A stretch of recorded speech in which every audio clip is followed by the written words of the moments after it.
En Perú existen leyes muy claras para proteger los derechos de las personas con discapacidad. Pero, a ver, ¿qué pasa cuando esas leyes simplemente no se cumplen? Pues hay un organismo clave que se encarga de que no queden en el olvido. Hoy vamos a meternos de lleno en el rol fiscalizador y sancionador del CONADIS, que es básicamente el guardián de estos derechos. Esta es nuestra hoja de ruta de hoy. Primero, vamos a contrastar los derechos que están en el papel con lo que pasa en la realidad. Luego, conoceremos a fondo qué es el CONADIS, cuál es su manual de reglas sobre las infracciones y, por supuesto, cuáles son las consecuencias de no cumplirlas. Y para cerrar, le daremos una mirada al futuro con su plan hacia el 2026 y veremos cómo ser parte de la solución. Arranquemos por el corazón del asunto, esa brecha que a veces existe entre la ley y la práctica. Porque una cosa es tener derechos reconocidos, que es un paso gigante, pero el verdadero desafío es que se apliquen en el día a día, que de verdad marquen una diferencia en la vida de las personas. Y aquí está la pregunta del millón, ¿no? Cuando una ley creada para proteger e incluir no se respeta, ¿qué se hace para que no sea solo letra muerta? Se necesita sí o sí un mecanismo que vigile y que sancione. Y es aquí donde entra a tallar el protagonista de nuestro análisis. Bueno, frente a este reto, el Estado tiene una respuesta muy concreta. Ha designado a una entidad específica para que sea la guardiana de estos derechos, asegurándose de que las obligaciones que dicta la ley no queden en el olvido. Y ese guardián es el CONADIS. Su misión, por ley, es súper clara. Actúa como un árbitro. Por un lado, vigila que la ley se cumpla, y si detecta que alguien está en falta, tiene toda la autoridad para sancionar. Su objetivo final es que los derechos dejen de ser una promesa y se conviertan en una realidad que se puede tocar. Y ojo, que esto no es una tarea más en una lista larguísima de cosas por hacer. Lo interesante es que dentro de su estructura, como vemos en este organigrama, hay una dirección que se dedica exclusivamente a esto, la Dirección de Fiscalización y Sanciones. O sea, todo un equipo enfocado en vigilar y aplicar las medidas cuando toca. Y sus funciones son críticas.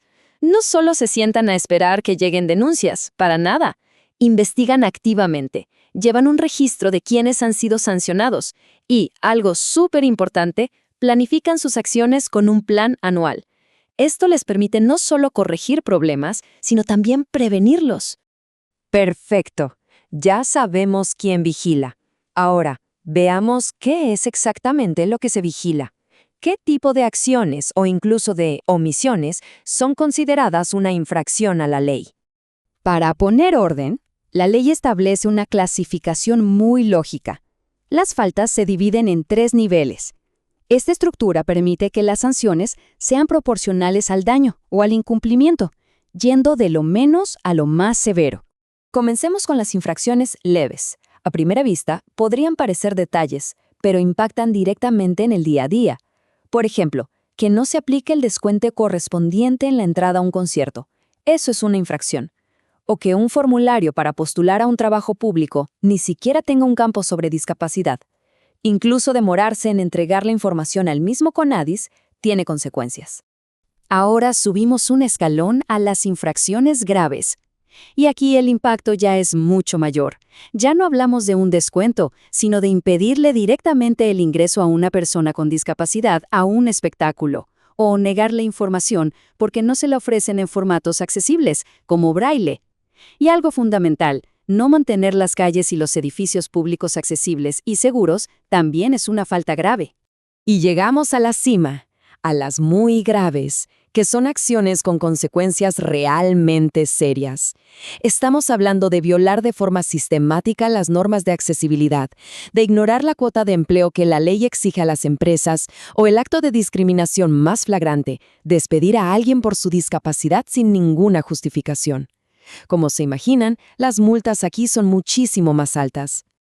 Bien, hemos hablado bastante de multas, pero las consecuencias de incumplir la ley van más allá de lo económico. Vamos a ver el panorama completo de las sanciones. Pero primero, una aclaración súper rápida. Cuando hablamos de UIT, nos referimos a la unidad impositiva tributaria. Es básicamente un valor de referencia que cambia cada año. Esto es clave porque significa que las multas se actualizan y mantienen su peso a lo largo del tiempo. Entonces, el punto crucial es este. Las multas son la herramienta más común, pero no la única. Especialmente en el sector público, las consecuencias para los funcionarios responsables pueden ir desde una simple amonestación por escrito hasta una suspensión temporal o incluso la destitución del cargo. Y esta es probablemente la idea más potente de todas. Pagar una multa no es un pase libre para seguir incumpliendo. La ley es tajante. Además de la sanción económica, el infractor está obligado a corregir el problema de raíz y de inmediato. Si falta una rampa, se tiene que construir. Si una política es discriminatoria, se tiene que cambiar. No hay de otra.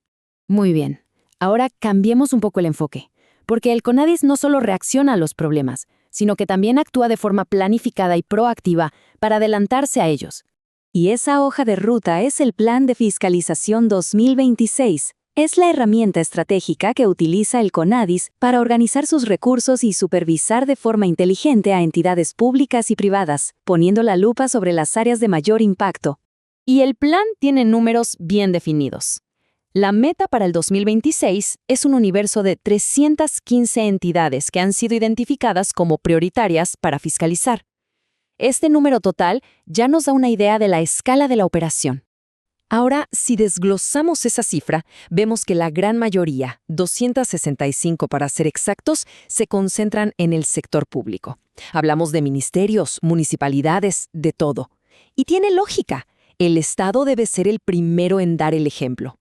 Pero el sector privado no se queda fuera, ¿eh? El plan también incluye la fiscalización de 50 empresas y organizaciones privadas, porque su rol es fundamental en temas tan críticos como el empleo, el acceso a servicios y la construcción de una sociedad más inclusiva. Ya vimos el qué, el quién y el cómo de la fiscalización. Ahora la pregunta final es, ¿cuál es el siguiente paso? ¿Cómo podemos mantenernos al día y ser parte activa de esto? Dicen que el conocimiento es poder, ¿cierto? Pues una excelente manera de profundizar en estos temas y estar siempre al día es seguir el contenido que produce la Cámara Peruana de Inclusión. Constantemente publican videos que explican estos asuntos de forma muy clara. Y cerramos con esta reflexión. Conocer que existe el CONADIS, entender las infracciones y las sanciones, todo eso nos da herramientas, nos permite ser mejores vigilantes y promotores de la inclusión. La pregunta ya no es solo ¿qué hará el Estado?, sino cómo contribuimos todos a construir una sociedad que sea de verdad accesible para todos.